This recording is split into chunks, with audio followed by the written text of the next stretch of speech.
The most common boundary disputes I see are in situations where one property has changed hands and so you have a new owner and they take issue with the position of the physical boundaries.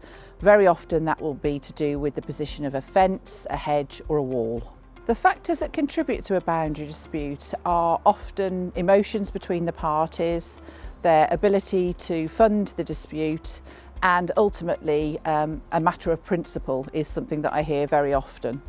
In order to work out where the legal boundary is, you need to go back to the point in time when the land parcel became its own parcel for the first time. So you would do a historic investigation of the title documents. You would then hopefully find that original document and look to see if there were any dimensions on it to show how big the plot was originally. If you can't find that, you would then need to look at documents that have appeared over the years, but also take into account how things have moved physically on the ground.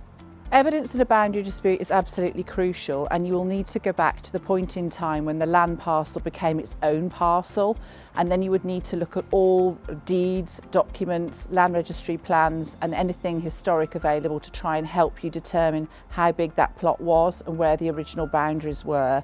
Often we also use aerial photographs to try and work out what boundaries have been there physically over time. A common misunderstanding and myth around boundaries often arises when people download their title plan from the land registry and see the red edging. The red edging is for indication purposes only and doesn't actually define the legal boundaries, but often people think that it does, and that can spark a dispute.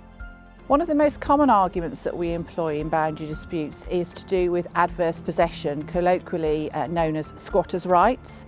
So you may have a position where the title plan shows one position of the boundary, but in fact the fence, the wall or the hedge on the ground has been moved over time, and the other party, because they've had possession of that land for so long, has actually acquired title to it. So that's very often something that we will use as an argument.